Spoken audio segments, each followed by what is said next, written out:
Welcome behind the bastards back to podcast People Bad About Tell All Them You. I'm Robert Evans, with me again for part 2 of our episode on what Peter Thiel thinks about the Antichrist. I'm sorry that's what we're talking about right now. I love it. We're getting right to the heart of the matter, you know, because people are like, do you want to talk about the economy? And I'm like, no, I don't want to talk about the economy. Tell me I'm about tired what these of talking idiots about the economy. think. Tell me what they believe. Yes, yeah. Absolutely. So here we are. Sarah Marshall.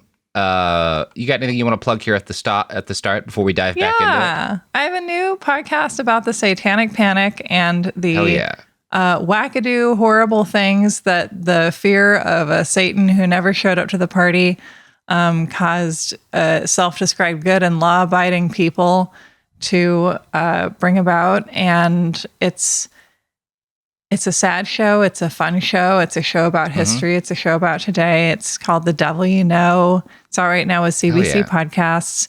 And of course, I also host a show called You're Wrong About, and you can listen to that too.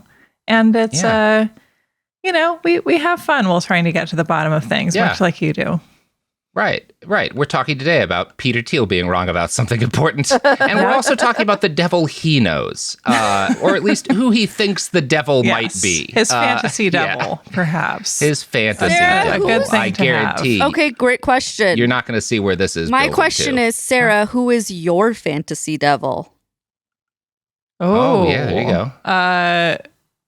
Peter Cook and Bedazzled, of course. Wow. Oh, Sarah, you could not have said anything that would have gotten me more on your side than that. I love the original Bedazzled. Right? He's the best Satan, easily, by a mile. Tell me why you think that is. And people haven't seen this movie enough. It's a delight. It's Peter Cook and Dudley Moore. I respect, both from a theological standpoint and from just an entertainment standpoint, the idea of a devil whose primary focus is not on acts of grand evil, but on acts of like petty annoyance. Like that scene where he's just like casually scratching records and then putting them in the mail. Yes. It's so funny to me. And there's a scene where he's ripping the last pages out of novels. Yes. And there's that. I mean, my favorite part, I guess, spoilers for the film Bedazzled, which is half a century old. Yeah, you've had. But there's a great scene. There's a great scene where the guy whose soul the devil is trying to win, and he are talking, and the human asks him, like, why did you rebel against God in the first place? It seems like he had a pretty sweet deal.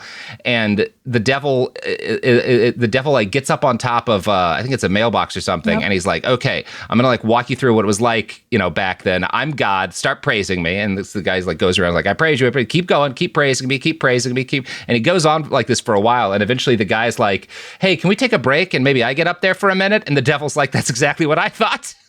Yeah, exactly. Right. And it plays on, it's a good devil. The feeling that a lot of us have in Sunday school or equivalent, that like, that the character of God in the Bible is insufferable, Yeah. And I don't know if that plays into our topic today, but I have always noticed it. And I also really love the Cartman Land episode of South Park where Kyle's faith is challenged, and so his parents tell him the story of Job. That's a and blast he's from the like, past. why would God do that to a good why man? Is he like this? And it's like, why would God good. do that? Because like Satan, you expect to like try and be a trickster, but the fact that God is like, hey, I should ruin this guy's life and see if he still praises me. That's a good use of my time. You're like, the devil comes out looking comparatively good in that story because it's less of a betrayal from him. He's just an asshole. Yeah. Anyway, watch the original Bedazzled. You don't need to watch the original Bedazzled, the one made with Brendan Fraser and Elizabeth Hurley. Yeah, you can watch that one. It's cute. It's fun if you want. But yeah, Peter Cook and Dudley Moore are one of the great comedy duos, and I do feel like the idea of just beautiful. The trickster devil is so beautifully embodied there. And it's interesting to me that the devil is kind of the trickster character, and we took the trickster who's necessary in most cosmologies and made him evil, crucial which part is a of very society, different, really. a very different role to play. Yeah. So, I don't know, folks. Watch Bedazzled. It's more biblically accurate than Peter Thiel's lecture on the Antichrist. There you go. I'll say that. That feels so true. Yeah. So I had planned, Sarah, for us to get through the first one of Peter's, like the notes on his first lecture faster than we did, because we didn't get through that even. We might have to do like a day-long staged event doing that, like several when days, Andy Kaufman 4 read days The Great talking Gatsby. about it. Yeah, I'm ready. Yeah. Or I could just get the Embarcadero to host me while I talk for 4 days about Peter Thiel's lectures on the Antichrist and why they're very silly. People would go. We're going to have to cut through the remainder of that first lecture before we get into who he thinks might be the Antichrist. I do feel like you've given me a pretty clear sense of how unhinged this whole theology is. Good. Yeah. I'm glad we at least landed on that. So when we left off with Peter, he was complaining that science promised to make us immortal and it failed to deliver, which it didn't, but nonetheless. Next, Peter says that after the development of the atom bomb, quote, technology itself became apocalyptic. And in 1945, the National Committee on Atomic Information published One World or None, which is generally agreed to have been like the first atomic scare movie. Like this is the first, like, what if a nuclear war movie, right? Oh boy. And the gist of this is that nukes were really dangerous, and the only rational solution to a world in which everyone has nukes is a strong United Nations that can put an end to war and ensure nuclear weapons are never used en masse, right? Yep. I think most people would say, like, yeah, it's a pretty reasonable reaction to nukes. Kind of the theme of a lot of Twilight Zone episodes as well. Pretty reasonable. Right. Yeah. Yeah. Really middle of the road concept. This is also like a reaction to World War II, where it's like we should probably have some sort of like international law. So like if a country's doing war crimes, there's some sort of mechanism. The United States from doing the things that we will choose to do again. Yeah, I mean, we don't really do this. The ICC, I mean, we briefly, Serbia, we punish briefly, but that's kind of it, in terms of international law. Right. I'm cutting things down a little bit, but we never, this is not a thing that ever really happens, but it is a thing. Peter Thiel is in a lot of ways a very old-fashioned kind of paranoid, the UN is the devil, the Antichrist wants the UN to take over the world kind of guy. Sterling Hayden and Dr. Strangelove kind of a role that's so crucial in American politics.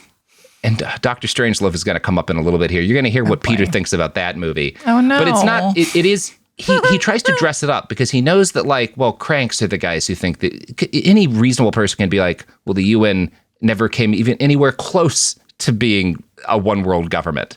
Like, at no point did it have even a fraction of that much power, obviously. And if it did, then, Peter, they would have solved more problems, you would think. Maybe things would be better. Peter is that kind of a crank, but he doesn't want you to think about that. So he has to dress this up in like theological terms and shit. He can't just be the guy down at the feed store. Because really he's like, Dale from King of the Hill, but he has to make it seem important. Right. And so he says that, this movie, One World or None, was the birth of when we started seeing technology itself as like apocalyptic, right? And this is bad because Peter is blaming basically the fact that we don't make scientific advancements anymore on this train of thinking that starts, with this nuclear paranoia of this idea that, like, well, technology's bad, and that's why we're not progressing technologically. Of course. And I feel like I've explained enough why this is all nonsense. Yeah. Also, from a film history perspective, that's even wrong. Because, like, what do you call Metropolis, baby? Frankenstein. Yeah. Like, sure. Seriously. Yeah. I mean, the movie and the book, but yeah. There's so much we could critique about this, but I need to read you this next line. Coincidentally, this is also when the Catholic Church stopped giving apocalyptic sermons. Did it? Is that true? I don't know what the fuck you're talking about, because my dad was Catholic. I didn't only go to Catholic church, but I went to Catholic church a good amount as a little kid. And I remember the priest talking about the end times and the second coming. It wasn't the only thing. That's certainly not as much of a focus in Catholicism as it is in a lot of like evangelical Christian sects, but it's not talked about. He's like, Catholics aren't talking about it constantly, and therefore they're not doing it at all. Yeah, and like, I guess my citation here is like, I went to church as a kid. What the fuck are you basing this on, Peter? Like, that's just not true. And it's also like, well, Catholicism's just one chunk of Christianity, and a lot of Christian faiths and priests and pastors over the last 75, 80 years have talked about the apocalypse in different ways. It's a common subject. I don't, this whole pillar of his belief system, which is that people don't really talk about the Antichrist or the apocalypse anymore outside of technology causing it. Right. Is like, no. It's like in the late 20th century, people talked about it, you know, an unbelievable amount and like pretty consistently. And, you know, it's right. It just feels like he's arguing whatever he feels like he needs to in order to justify the point he wants to make thing by thing. His issue is that like all of the people who are pushing these secular apocalyptic fears about like fertility collapsing or bioweapons or AI are kind of playing into the real Antichrist because the Antichrist wants to stop technological progress, right? That's the argument he's making. Yes. Fascinating. Yeah. And he Antichrist also is Amish. that or a Luddite, right? Yeah. Now, Peter, the other thing, I mean, and that's really what he believes. He does believe the Antichrist is a Luddite, and he also misunderstands Luddites, whatever. Of course, yeah. He goes on, he's angry that he doesn't like secular apocalyptic fears, and he complains, he lists that like, oh, regular people, when they talk about the apocalypse, they're always worried about like nukes or biological weapons or AI or, you know, the children of men fertility collapse, and that's really incomplete. Quote, we should add the risk of the biblical Antichrist, manifesting as a one-world government. Here, the secular maps neatly onto the theological, the one-world state of the Antichrist on the other hand, and the no-world of Armageddon. And like, first off, that's not really a risk because like no reasonable person thinks a one-world government is anywhere close to a reality. I mean, like, it's just not a realistic fear. Like, even if that was a bad thing, it's not a realistic fear looking at the world today. Yeah. And the whole, this idea that like, oh, the secular maps onto the theological, you've got the one world state of the Antichrist and then the no world of Armageddon. And like, those things only map neatly if you're an idiot. One world or none is arguing in favor of a strong UN and a strong international criminal court to stop world leaders from doing crimes against humanity. That's not a one-world state. Like the movie that he argues for is not advocating a one-world state, and neither are most people who want a stronger UN or ICC. Basically, 0% of people, including me, who support a stronger ICC, want a one-world state. You just want there to be punishments for genocide, right? And in this case, it feels like people, including Peter Thiel in this case, are bending themselves into pretzels to justify their desire to get to kill whoever they want and call it morally good. Yeah. And I think with Peter, because I don't think Peter's specifically all that motivated to kill specific groups of people, but I think Peter sees if there's an international criminal court, if there's a higher international law of any kind, then that means I'm bound by law somewhere. Right. And that's wrong. That's fundamentally wrong for anyone to be able to punish me, Peter Thiel, or hold me accountable for any of my actions whatsoever. Because I'm that's baby, the worst but thing I'm that also can happen. the most powerful person in the world, or I should be. And I should be because of how smart I am. But also, who will stop me? Someone please stop me. No one stop me. Yeah, fucking Peter. So this next paragraph is, I've said this several times, this is where things get really crazy, but this is where things get really crazy. This is where things get really crazy? It's been really crazy. It's been pretty crazy, but it's about to be crazier.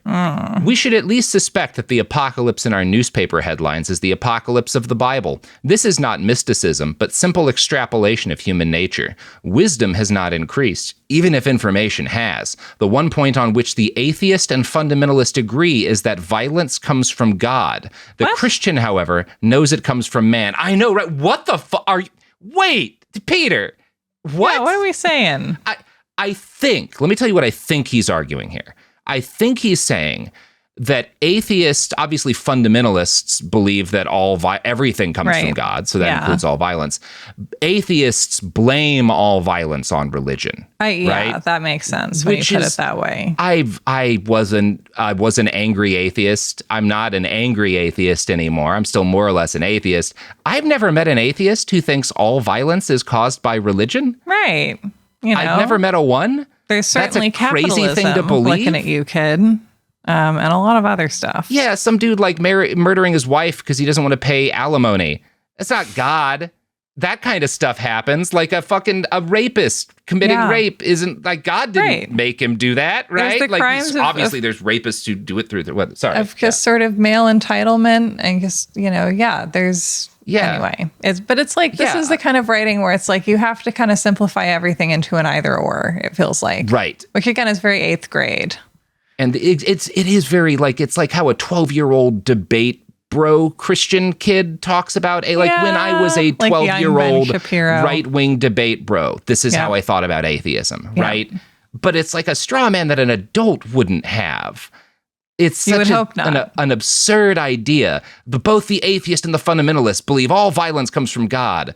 Counterpoint. Like, you've never talked to an atheist. I mean, no one thinks that. Because you're 12. I don't even think... I guess like fundamentalists would argue that everything comes from God or whatever. So, but like even then, I think very few of them would phrase it that way. Even of the religious fundamentalists that I know, that's just a weird way to phrase anything. Like you're. Well, in any argument based on there being like a few key groups of people who all think the same thing as each other. They all think this. Never. Exactly. Yeah. And it's this, weirdly enough, this sentence. Of all of the reading I've done on Peter Thiel, and I have read extensively, I've read most of the interviews he's done over the years. I've read a lot of his own writing. This is the thing that scares me most. This scares me more than any of his anti-democratic polemics where he's talking about the need for a dictatorship, because the fact that he would think this and say this is evidence that there is a disconnect in his mind between what he thinks people believe and actual humanity. And that disconnect is it's very upsetting to me. Like, that's scary how disconnected he is from reality, I would say. I am upset by this. Yeah. Now, from here, Peter argues that if we're heading for war or Armageddon, then it's not if it's reasonable to think that there might be an apocalyptic war, right? Then it's not unreasonable to worry that an antichrist might rise to power, promising to end wars and bring stability back, right? If it's reasonable to say we might have a war that ends humanity, it's got to be reasonable also to say that the antichrist might rise to power, promising to stop that war, right? Both of those are logical things, and let's give him that. That's a nonsense point in and of itself, but let's pretend that makes sense. Sure, whatever. Peter somehow doesn't draw a connection from that to an antichrist might rise to power, promising to stop World War III, to the fact that Donald Trump, who he supported, got elected, promising to stop, literally saying, I will avoid World War III. If you vote for me, we'll stop we won't have World War III, but Kamala will lead us there, or Biden will lead us there. Like, that literally is directly what Trump said. I'm not editorializing in any way. I know. Yeah. You know this, Peter, right? Anyway, Peter just doesn't deal with this. He's like, instead, he focuses. Right. Who's to say this thing that actually happened obviously isn't relevant? But let's talk about how scary it would be if it happened in an imaginary way, so we can ignore the real way that it did just happen. Won't that be fun? The Bible literally says that many Christians, many believers will be tricked by the Antichrist when he rises to power, promising to fix a lot of this shit. And Peter, literally believe the Antichrist will rise to power, promising to stop World War III. Donald Trump rose to power, promising to stop World War III. Obviously, none of this is worth talking about. Completely irrelevant. Instead, Peter now talks about two different, 80-year-old novels about the Antichrist from, the early 20th century, both of which he brings these. He summarizes them. I don't think we even need to talk about the novels because what he's pointing out is that both of these novels about the Antichrist and most Antichrist narratives all have a plot hole, which is that they don't explain how the Antichrist will actually seize power. Quote, which is a weird thing to care about. Anyway, whatever. In late modernity, we finally have the answer to how the Antichrist will rise to power by talking constantly of Armageddon, or in secular terms, of existential risk. He, the Antichrist, rides the wave of apocalyptic anxiety. Oppenheimer lamented, we need new knowledge like we need a hole in the head. Nick Bostrom has proposed preventative policing and global compute governance in his vulnerable world hypothesis. Eliezer Yudkowsky's latest book is, if anyone builds it, everyone dies. And Peter is saying all three of these guys are potential antichrists or servants of the Antichrist, right? Because they're spreading, as he gives this lecture series that's entirely about his apocalyptic beliefs. He's saying these guys who are talking about Armageddon are all clearly agents of the Antichrist, if not the Antichrist themselves, because no one else would talk about the Antichrist and the apocalypse so much. Except him, as he talks about the apocalypse. Except him. It's fine with him. Right? And this whole thing is built on paradoxes because it's like, we have to avoid a one world government by giving all of our power to a dictator who will protect us from basically another dictator, ? Yeah. And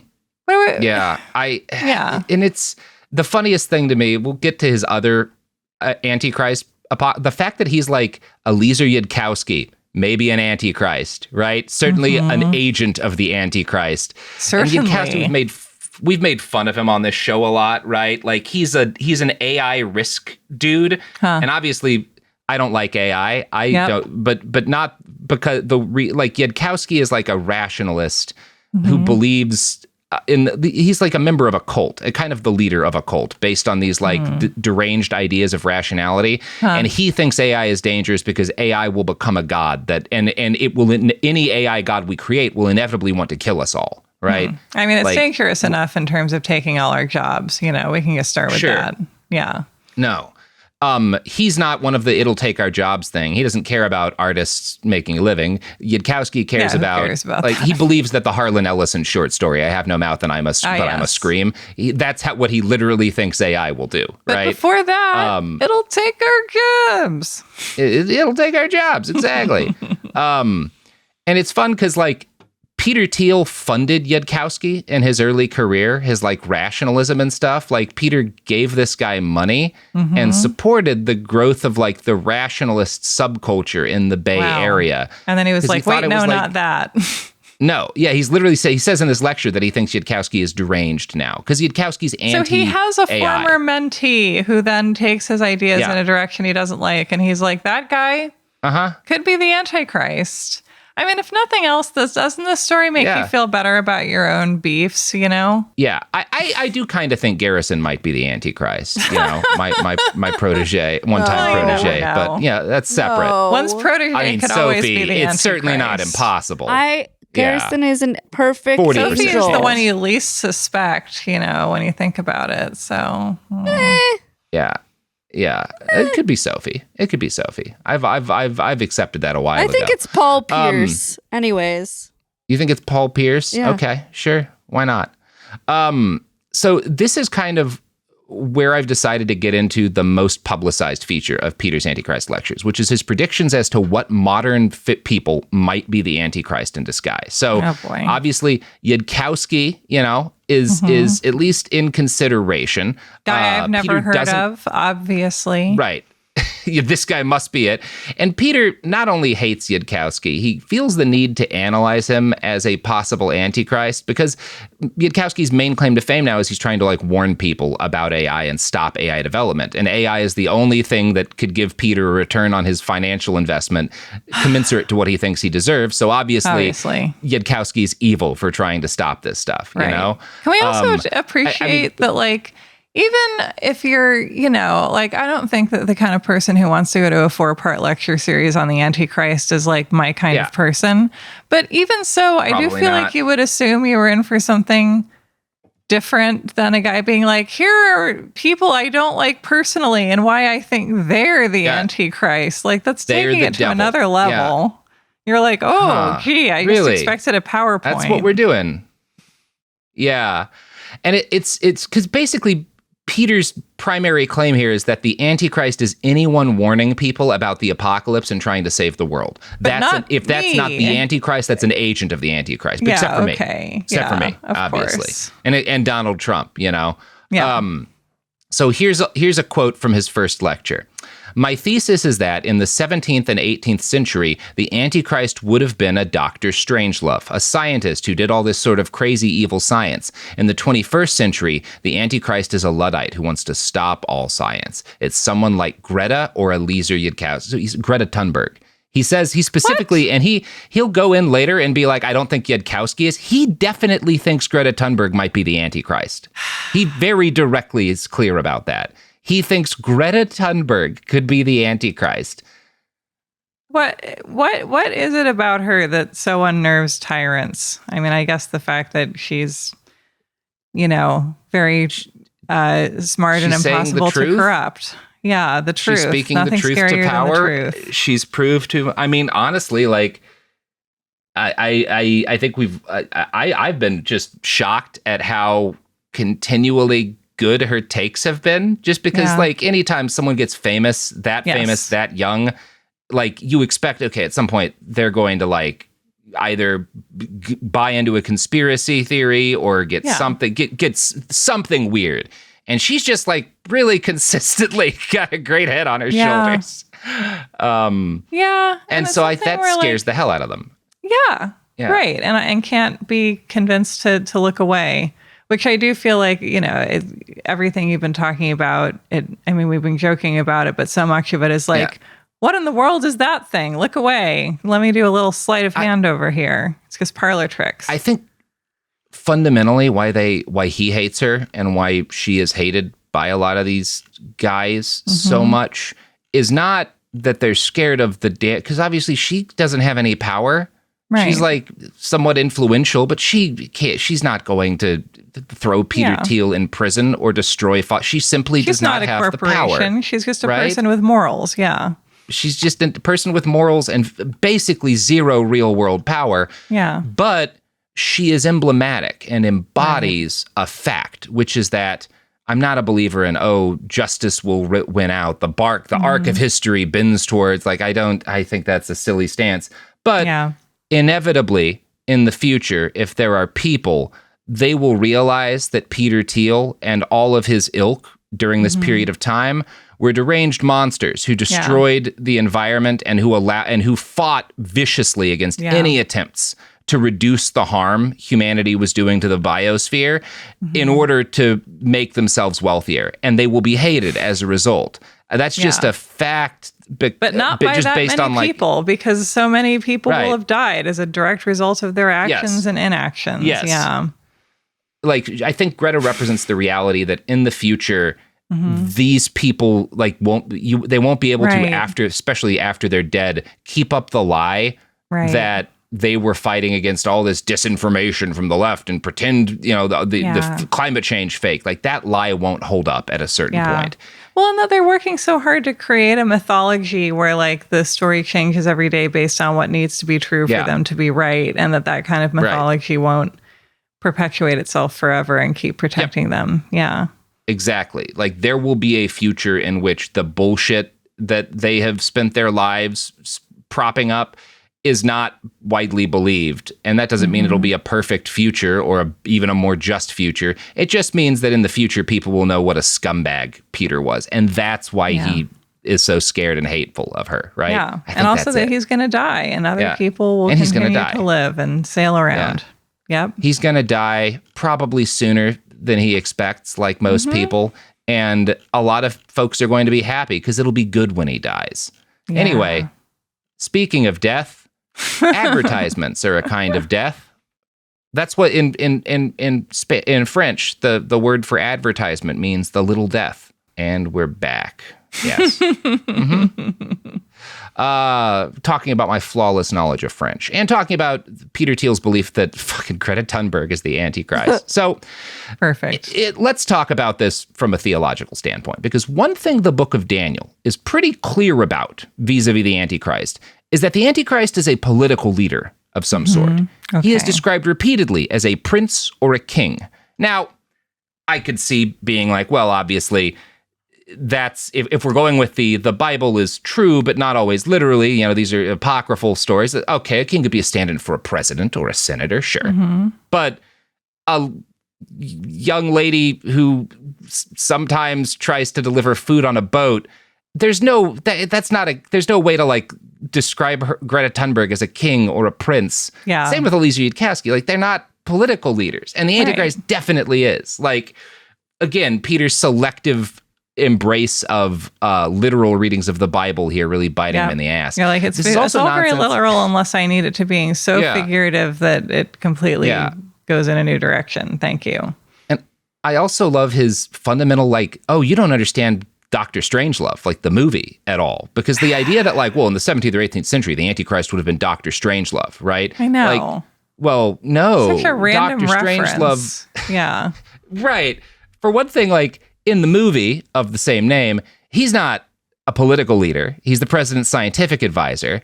And he's not responsible for the apocalypse. Right. At least not primarily, right? Now, the same actor, He's mainly Peter delivering Sellers, exposition. Right. Exactly. Yes. And like, it is true. Peter Sellers also plays the president, right? He plays Dr.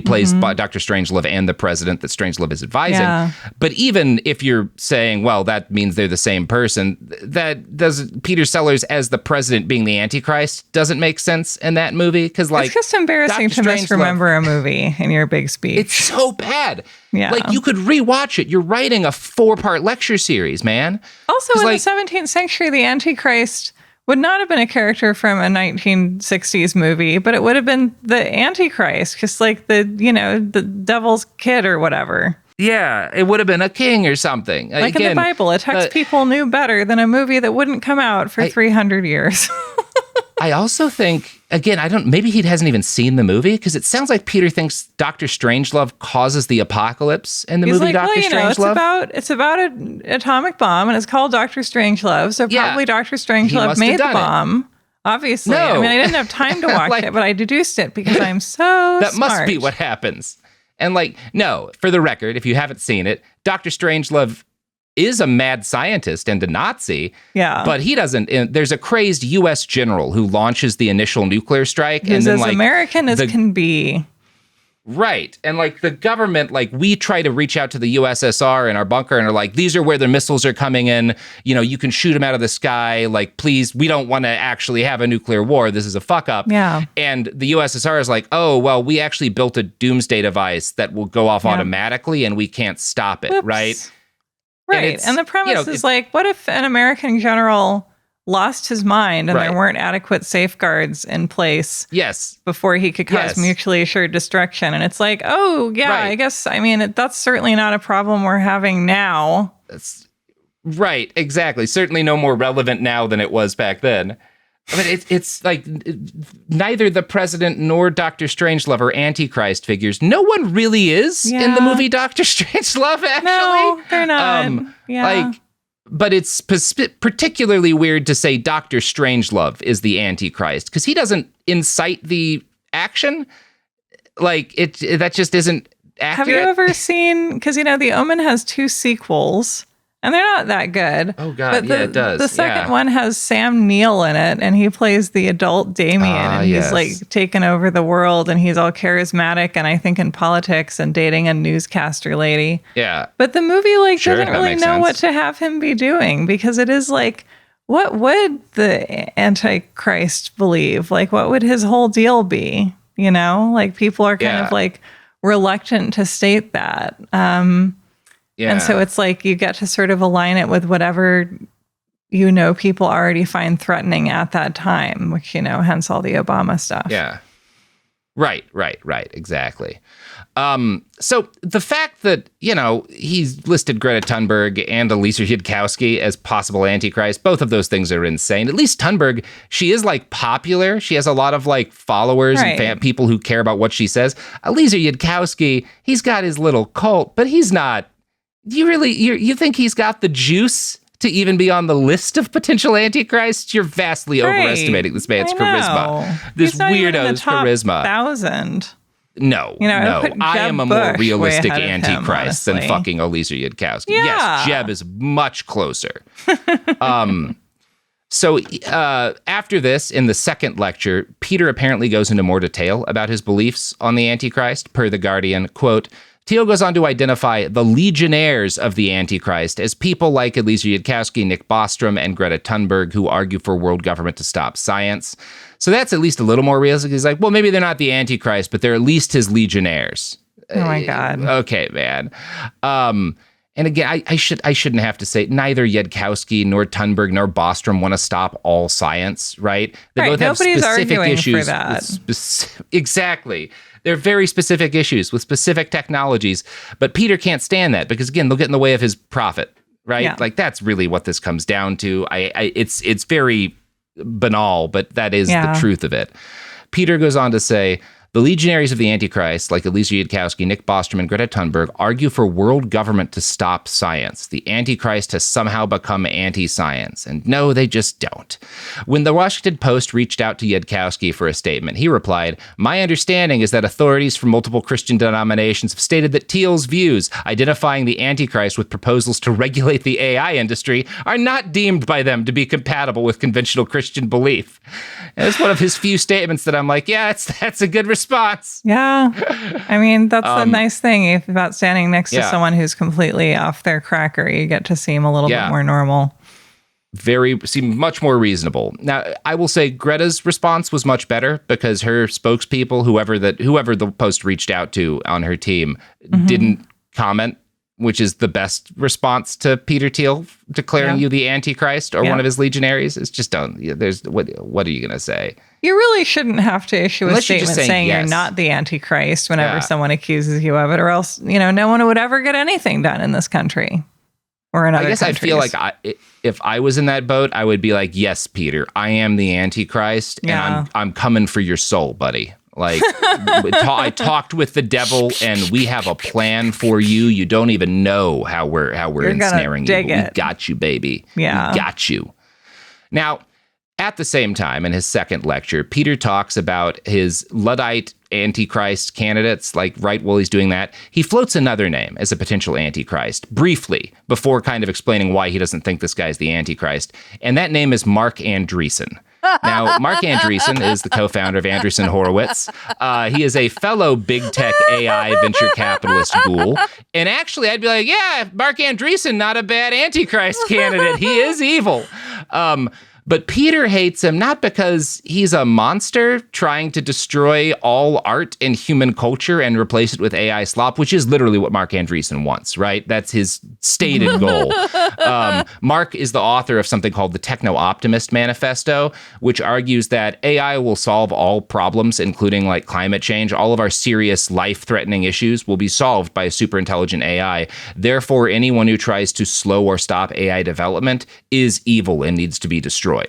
Killed if necessary is what is insinuated heavily, not directly stated, but like anything you can do to stop the people who are anti-AI is justified because they're trying to kill God, That's Mark Andreessen.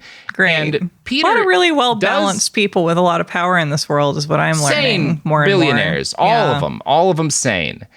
And it's funny to me that as nuts as he is about this, Peter recognizes how crazy Mark is, because his issue with Mark Andreessen is that he's putting out gobbledygook AI propaganda. Fair enough. And this, weirdly, he is, because I think his issue is Yudkowsky's anti-AI stuff is that it will inevitably become a god that's evil, and Andreessen is just like the opposite, where he's like, it will inevitably become a god but good, right? And so I guess Peter rejects both of them. Yeah. But he says this when he brings up Mark in the context of the Antichrist. It's not Andreessen, by the way. I think Andreessen is not the Antichrist because, the Antichrist is popular. But I thought, that's beautiful. Shade. But I thought I'd say his name and the word Antichrist in the same sentence several times. Yeah. I didn't need to bring it up, right? Next, he goes on to Bill Gates, who he notes, it's reasonable to put him on the list, but he thinks Gates is ultimately unlikely to be the Antichrist, even though he describes him as a Dr. Jekyll and Mr. Hyde type character whose positive public face is just a mask. Quoth Peter, I saw the Mr. Hyde version about a year ago, where it was just a nonstop Tourette's yelling swear words, almost incomprehensible what was going on. And I don't have trouble believing that Bill Gates is a dick. Yeah. I'll give you that. Peter, I'll give you that. I don't have trouble believing he's a Jekyll and Hyde. Clearly, his wife left after the Epstein stuff for a good reason, Now, as I noted, reporters with The Guardian, namely Joanna Boyan, Derek Kerr, and Nick Robbins-Early, actually got all 7 hours of Peter's Antichrist lectures and listened to them, which I have not been able to do yet. Yeah. Maybe one day. And on the subject of Bill Gates and their article, they write something very funny. Ultimately, Thiel concedes Gates cannot be the Antichrist, bringing up the topic more than once. He's not that's so funny. He really is stuck on that. He's not a political leader. He's not broadly popular. And again, perhaps to Gates' credit, he's still stuck in the 18th century alongside people like Richard Dawkins, who believe that science and atheism are compatible. What? And that's fundamentally, he believes, because being anti-science is what makes you the Antichrist. So that must mean that you can't be pro-science and not Christian. Okay. It's actually impossible. Walk it off. This is where we get into off, Peter. This is disordered thinking. This is like, there's something actually wrong here. This is like if he weren't a billionaire, his family would be like, hey, buddy, do you want to, should we try a new medication for you, bud? Yeah. You want to go feed doing some a bit squirrels? More research. Yeah, something to take your mind off the crazy. Doing a bit more research around this area. Why don't we put this manifesto in the drawer? Right. Yeah, we'll come back to this tomorrow, Peter. Maybe we'll keep working on this. Why don't we have some hot soup? Yeah, some soup, maybe a cup of coffee, maybe some tea. Some caffeine's probably bad for you right now, huh? Just get off this you're going on a real rant. For a while. But then if you've been screaming about Bill Gates for 45 minutes. Yeah, but I guess like part of the great American dream of becoming a billionaire is that no one can tell you how crazy you sound, That's the whole, and that's part of why they're angry at the people they're angry at. Yeah. Now, doing a bit more research around this area makes it very clear why Peter Thiel hates Bill Gates so much, aside from the fact that Gates seems to annoy a lot of people in general by being a dick. Microsoft Word had some, some tricky areas, let's say. Sure, yeah. But it can't just be that, because Thiel is friends with Elon Musk. So the fact that Bill Gates is just an asshole can't explain it, right? Yeah. So, and I think I figured out what it is, which is that Bill Gates has made a big public show of wanting to give away and convince other billionaires to give away most of their fortunes before they die, right? Like, that's a big thing for him. The Bill and Melinda Gates Foundation, without which I would not have probably gotten to hear Morning Edition for many years. There you go. Yeah, my ex-wife wouldn't have had a laptop in elementary school, Yeah.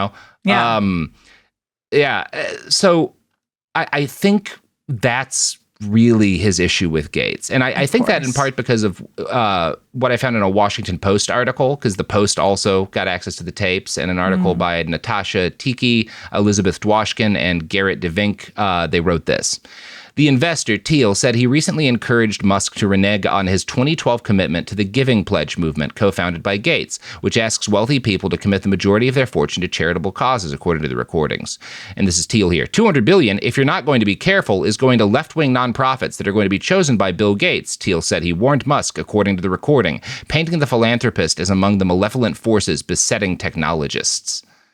So that's his hatred of Gates. Gates wants billionaires to give away their money to these evil left-wing causes. He funded too many modern dance troops. Therefore, Antichrist. Right. It's like you need to have higher standards for your Antichrist behavior, I gotta say.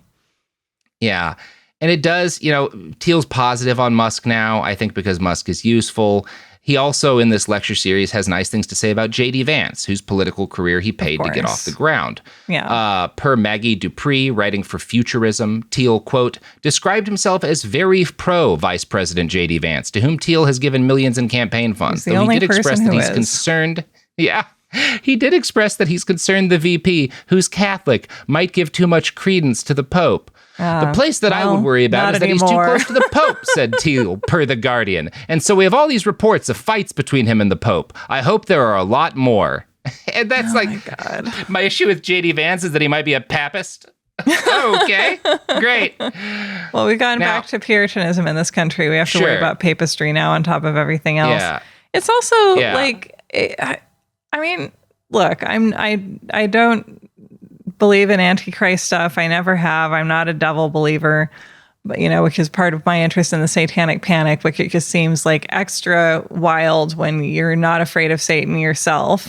I grew up afraid of a lot of things. I was afraid of the Bermuda Triangle, but I wasn't afraid of Satan because that just didn't seem relevant to my life. It's not a real thing. But if I were to pick an Antichrist today, it would obviously be Trump. Like, he's really behaving very antichristy. And it's just so funny to have him leading a party that has become so much about, this kind of death cult and Armageddonism, and they're like, but not you, sir. And it's like, but just look at him. Not the obvious guy. Yeah. Like, and it's, again, like, even the things you name in this are clearly more relevant to Trump than fucking Greta Thunberg or whatever. I mean. Yeah. Now, outside of this frankly unhinged lecture series, back in June, Peter gave an interview to Ross Douthat, whatever is, however you say his fucking last name, at the New York Times. And Ross is one of the worst writers alive.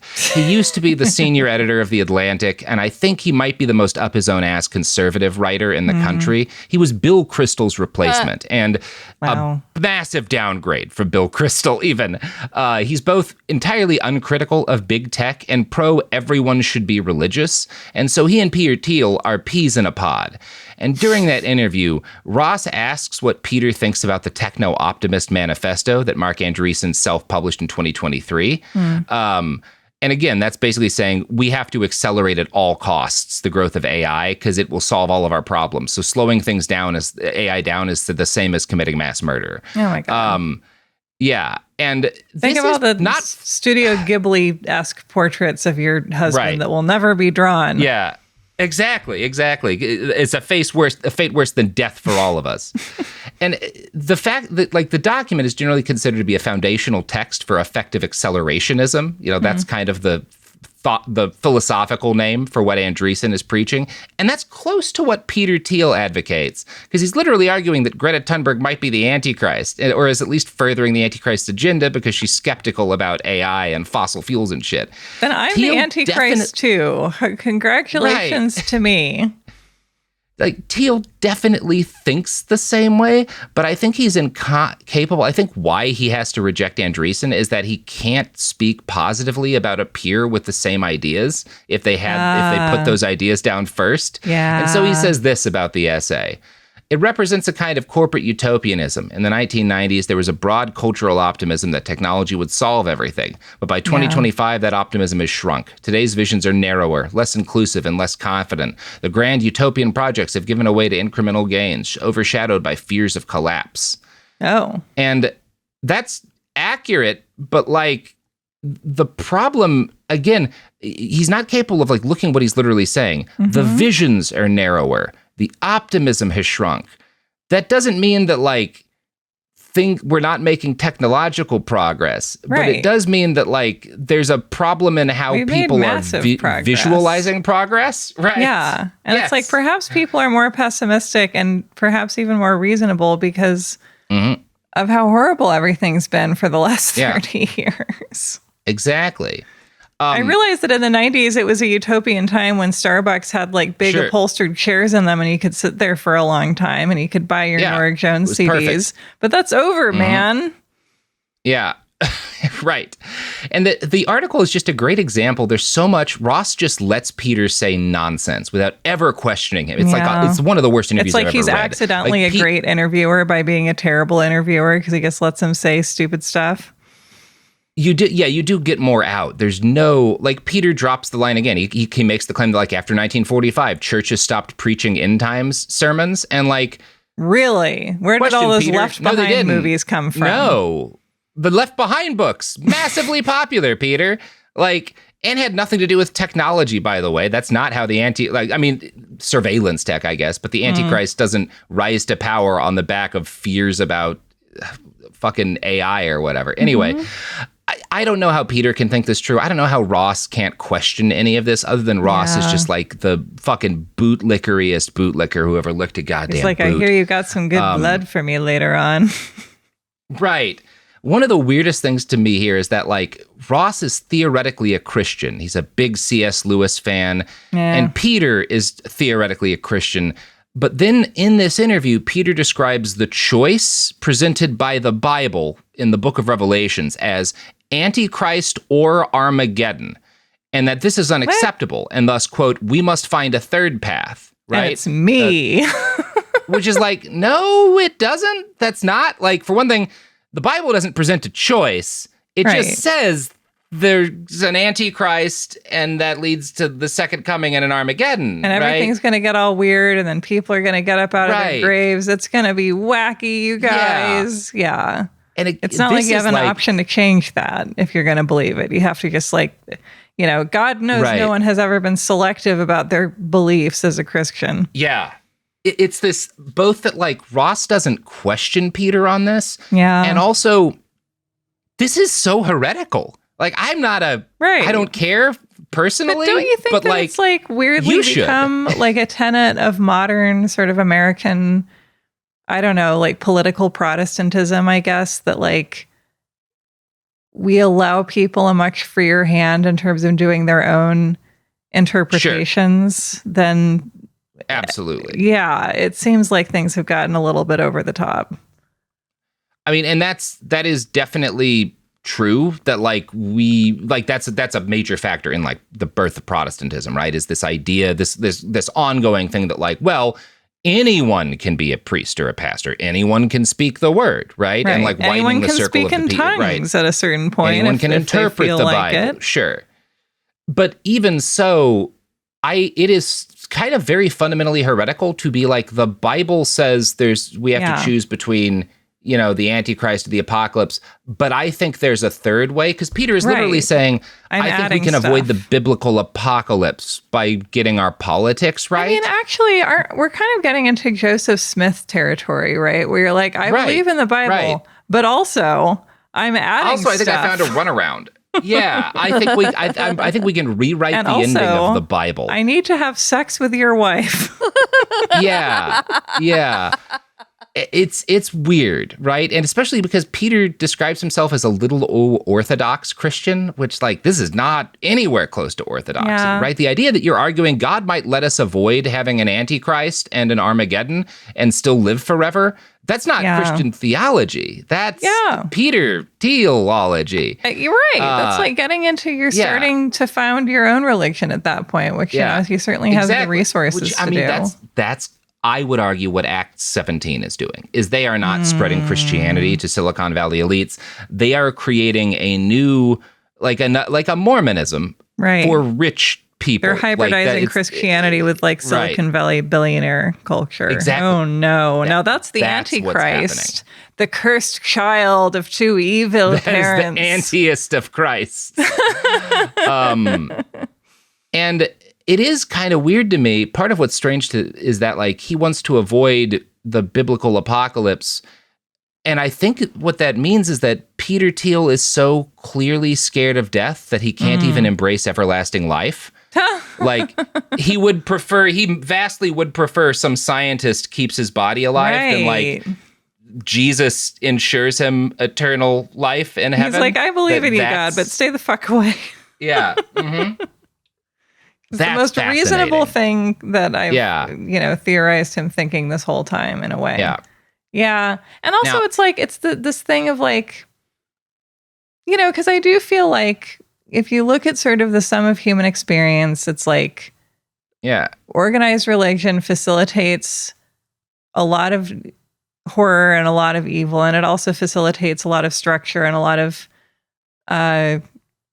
just a lot of stability in people's lives. And I think one of the positive elements of it is the feeling of allowing yourself to not be in control and sort of believing in something, not even necessarily a higher power, it's a 12 steps kind of a thing, although that certainly is helpful for a lot of people too, because the sort of the ability to believe in something beyond yourself and to sort of maybe use religion to get out of the human urge towards solipsism. And it feels this is no, I'm actually using religion to become more self-centered than ever. Isn't that great? Right. Yeah. And it's just the idea that, you're so scared of death that you can't even the idea of heaven. You can't even it has to be avoided. Angel. We have to find a fix for that. Yeah. Right. You'd rather be a death becomes her. Yeah. Person just walking around getting hairline fractures and gluing yourself back together. And again, Ross, who is a useless thinker and a useless writer and a waste of column inches for the New York Times, can't even question that. There's only one really valuable thing about the article that he writes interviewing Thiel, which is that it includes a fascinating segment where Peter talks about his early attempts to secure eternal life for himself. Oh, boy. And I'm going to read a long quote from the interview here. Please do. Peter, I remember 1999 or 2000 when we were running PayPal. One of my co-founders, Luke Nosek, he was into Alcor and cryonics and that people should freeze themselves. And we had one day where we took the whole company to a freezing party. You know, a Tupperware party? People sell Tupperware policies. At a freezing party, they sell, and Ross butts in here, was it just your heads? What was going to be frozen? Thiel, you could get a full body or just a head. Ross, the just a head option was cheaper. Thiel, it was disturbing when the dot matrix printer didn't quite work, and so the freezing policies couldn't be printed out. I miss dot matrix printers. That's funny. I think a critical and thoughtful interviewer might have said something like, hey, it kind of seems like a lot of companies in the life extension space, like the guys who were selling you youthful blood to inject into your body, are like questionable and sketchy and maybe con men, has repeatedly encountering stuff that doesn't work or is sketchy, like Alcor not being able to make a printer work. Has any of that made you reevaluate whether or not you're just falling for a series of cons, like the old pharaohs of Egypt taking fucking strychnine or whatever to make themselves live forever? Or like, are you still good? You still following all that? Like, Ross doesn't ask this at all. No. Instead, when Peter talks about how this cryonics company couldn't even get a printer to work, Ross nonsensically adds, technological stagnation once again, right? No. Which is like, no, that's not what that's an example of at all. Period. But Peter responds, he kind of ignores Ross. But in retrospect, it's also a symptom of the decline, because in 1999, this was not a mainstream view, but there was still a fringe boomer view where they still believed that they could live forever. And that was the last generation. So I'm always anti-boomer. But maybe there's something we've lost even with this fringe boomer narcissism, where there were at least a few boomers who still believed science would cure all their diseases. No one who's a millennial believes that anymore. I don't even know what that aside was about. What is that even about? So you're anti-boomer because they thought they could live forever, but you can? Yeah. Or just like, say more about what did it feel like to think about getting your head sawn off by these people? How much did just the head cost versus the body? Say more about that. Right. Exactly. Would they give you someone else's limbs or put you on a big robot body like RoboCop? Right.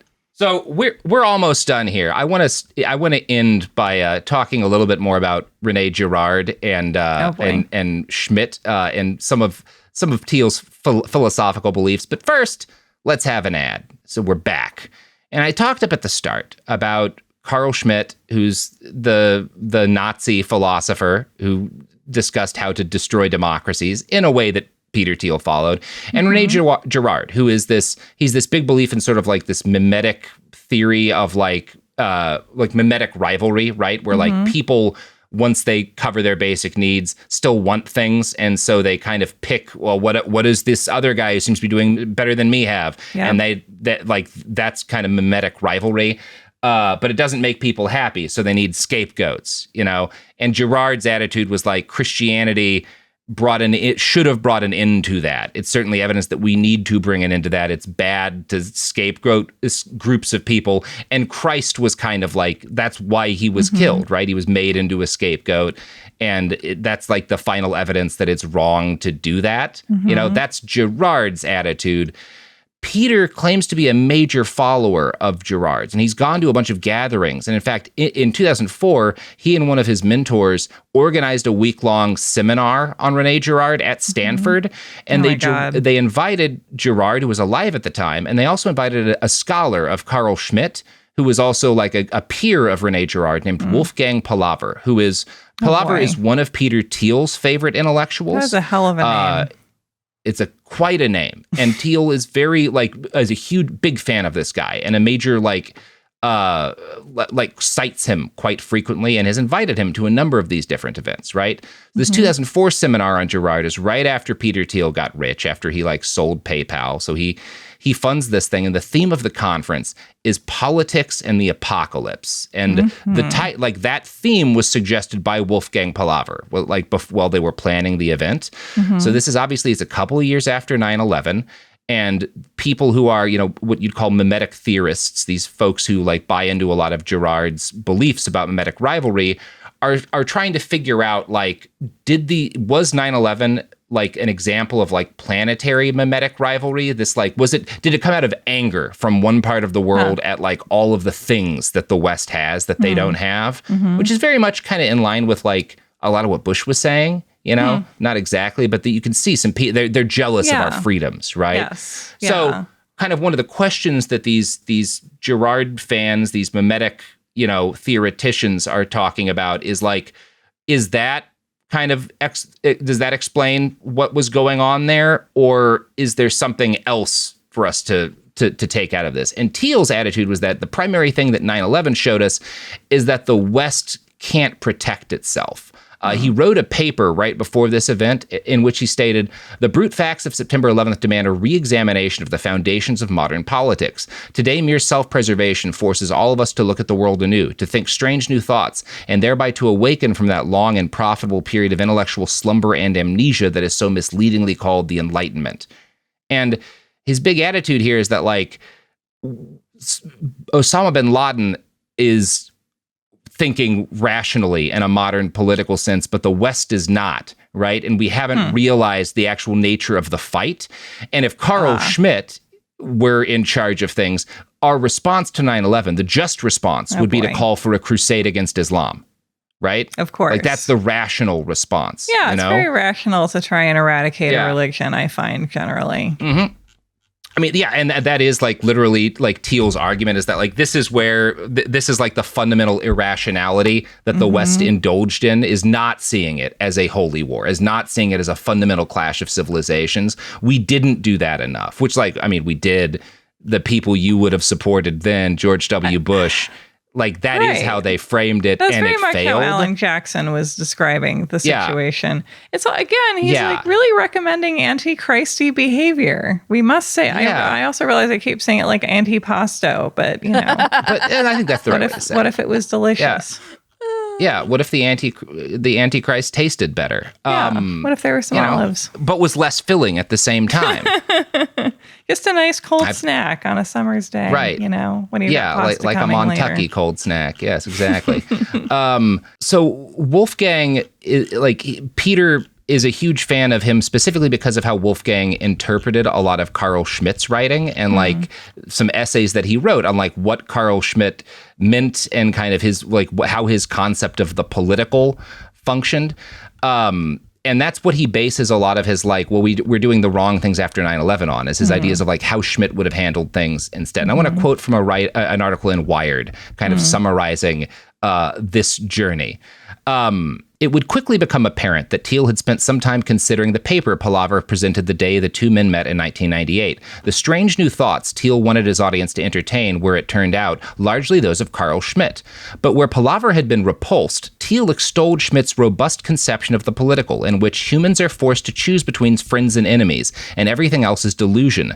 The high point of politics, Palaver quotes Schmitt as saying, are the moments in which the enemy is in concrete clarity recognized as the enemy. In Thiel's mind, Osama bin Laden was capable of this kind of politics. The West, with its fetish for individual rights and procedures, was not. So Palaver is quoting Schmitt as being like, this guy believed that the high point in politics was the defining of an enemy, right? And getting a group of people, getting a community to recognize an enemy. And that's a lot of, I mean, that's where Schmitt kind of goes in with Girard, is they both had this concept of like scapegoating as being important. Right. But Schmitt is like, this is how you gain power. Right. This is actually how you destroy democracy, is by finding an enemy, defining them as not part of the community and excising them. And if you don't do that, you're a moron. That barrier. Yeah. Right. And Palaver is saying that's what Schmitt believed because he was bad, right? And that's like that's an awful thing to believe, but like this is what Schmitt was advocating. And Thiel is like, no, that's awesome. And oh my God, Palaver, like their relationship over the last 20 years has been Palaver gradually realizing Peter Thiel likes him because he describes accurately what a monster believed, and Peter Thiel is the same kind of monster. Yeah. What a fun day at Stanford. It's awesome. To continue from that Wired article, Schmidt, Thiel conjectured, would have responded to 9/11 by calling for a holy crusade against Islam. But the West was instead slipping beyond politics altogether. Thiel seemed to fear towards the creation of a bland, world-embracing economic and technical organization. This was Schmidt's nightmare scenario. In such a world, Thiel said, a representation of reality might appear to replace reality. Instead of violent wars, there could be violent video games. Instead of heroic feats, there could be thrilling amusement park rides. Instead of serious thought, there could be intrigues of all sort, as in a soap opera. But that counterfeit reality, Thiel argued, would be just the brief harmony that prefigures the final catastrophe of the apocalypse, the harmony, in Schmidt's telling, of the antichrist. Thiel's discussion of Schmidt didn't mention the Hitler or the Nazis once. Irrelevant. So, who cares? Great. Yeah, why does it matter that this guy was a Nazi and arguing for Nazis? And what matters is that we need to take his idea about picking an enemy. And it's actually a really bad thing if, like, people are playing video games instead of fighting in real wars. That, like, that is the path to the Antichrist.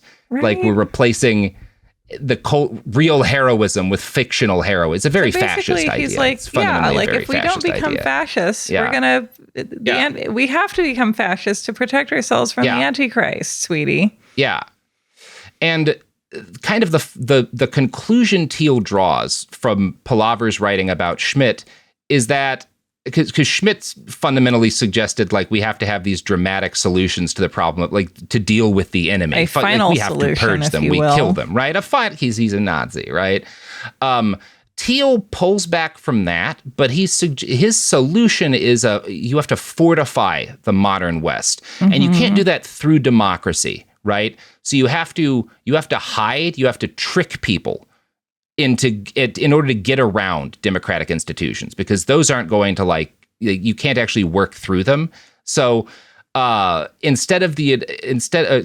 to quote from Thiel directly. Instead of the United Nations, filled with interminable and inconclusive parliamentary debates that resemble Shakespearean tales told by idiots, we should consider the secret coordination of the world's intelligence services as the decisive path to a truly global Pax Americana. In other words, what we need to do is develop... No. Just a one world surveillance super system controlled by Peter Thiel. Different. Not a one world government. No. We do need, Thiel says, a political framework that operates outside the checks and balances of representative democracy. But that's not a one world government, right? It's just a surveillance state that I'm in charge of. So basically you're saying it would be terrible if somebody did the things that I want to do myself. It has to be me. Exactly. God. Yeah, it's awesome. There's that Wired article does a really good job of talking about Palaver's kind of dawning horror as he realizes that, like, he's been reading all these old papers of mine about Schmidt and interpreting them as, like, this guy's awesome and I want to do all the things he's suggesting. It's like when Oliver Stone realized all these guys were getting into finance because they loved his movie that they never saw the last quarter of, apparently. Yeah. And it's been, like, Girardians in general, like people who are are followers of Rene Girard in his intellectual tradition, have, like, this has been kind of a growing horror for a lot of them.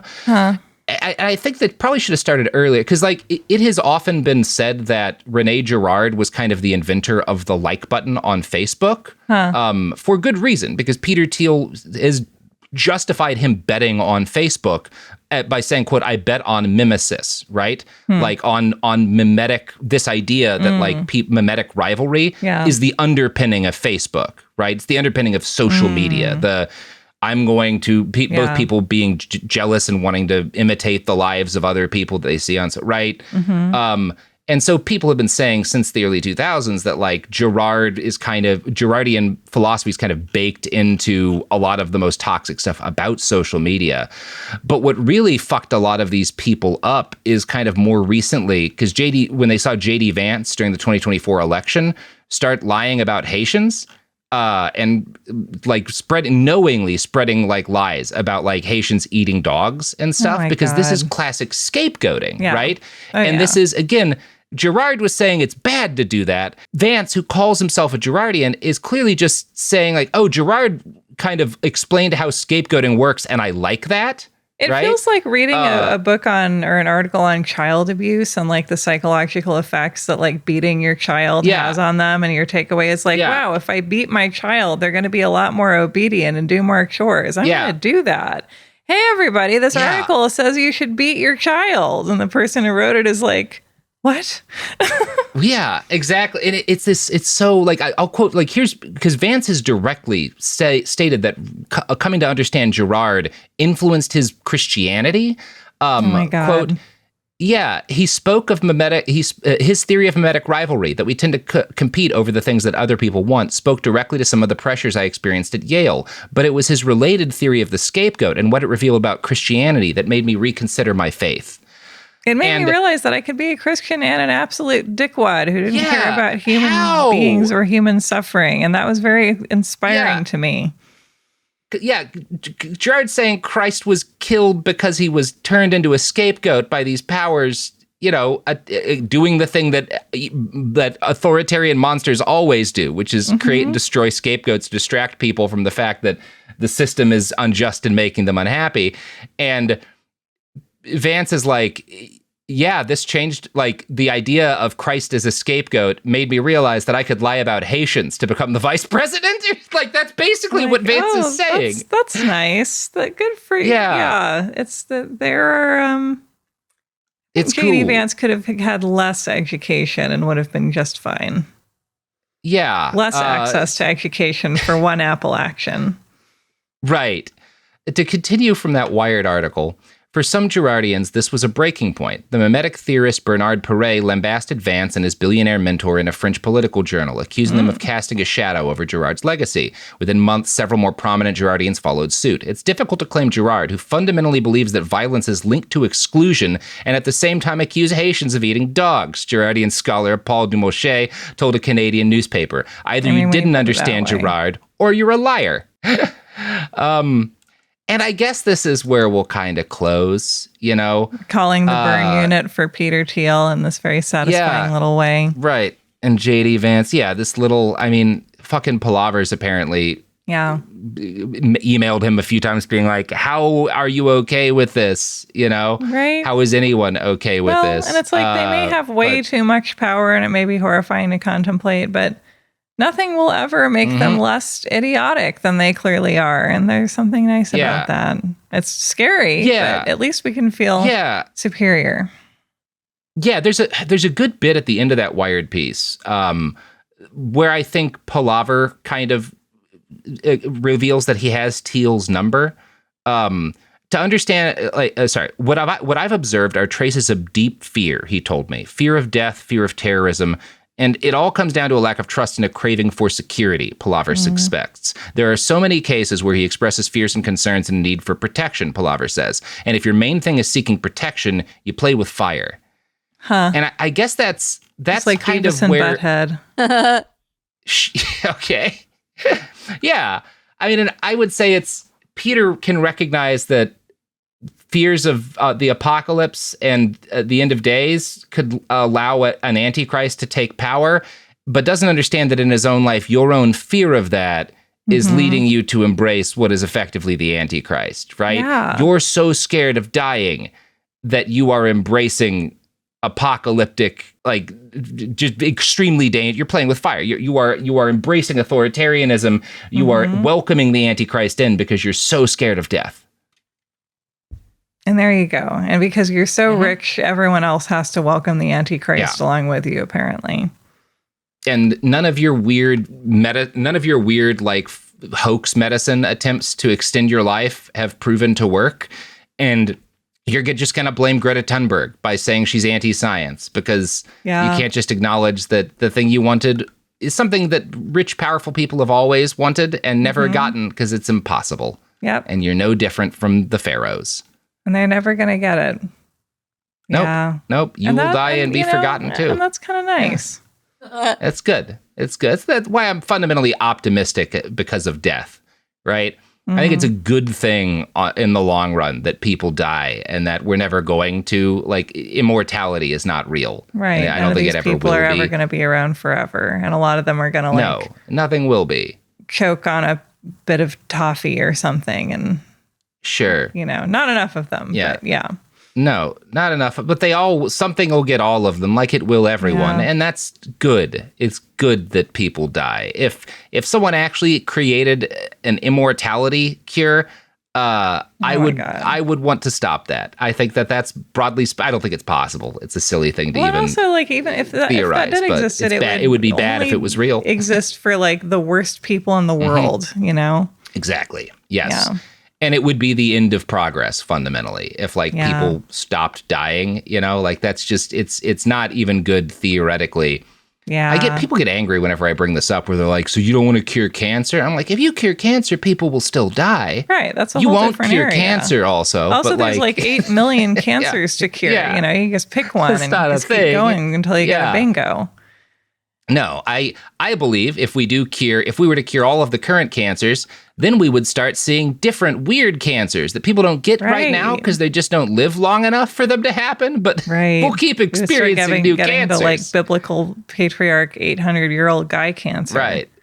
Yeah. Exactly. And also it's think about how bored people are now and how much more bored we would be if we were immortal, Yeah, again, that's the thing. And that's the thing Gerard, that's kind of something Gerard was dealing with is this, when people's needs are met and they're still unhappy. God, imagine the trouble we would cause for each other if we lived forever. And how much worse mimetic rivalry would be. Whoa. Yeah. Yeah. Yeah. Yeah. Cool. Well, thanks for telling me about someone so horrible and embarrassing that I have come around to your moral of, well, let's embrace death because at least he's going to get that guy. Huh?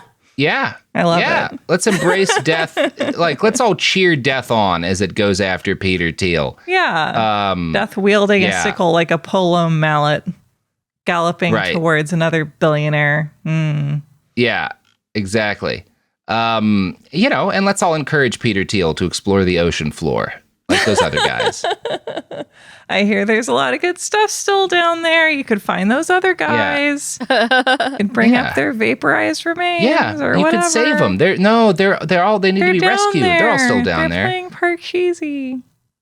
Only you, Peter. Only you can save them. Yeah. The Antichrist is down there. Pluggables before we roll out here? Yeah.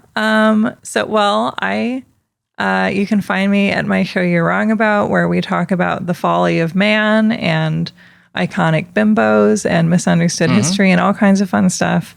And also at my new show, The Devil You Know, which is from CBC Podcasts. You can find it wherever you listen to podcasts. And it's about the satanic panic and also all the horrible things that people do and use Satan as an excuse to do, which is, of course, very relevant to today. And it's we got to talk to some amazing people, and I'm so happy to get to share their stories with everybody. I'm happy too, both for that and because the episode is over. And so I get to not work anymore. Yeah. All right, everybody.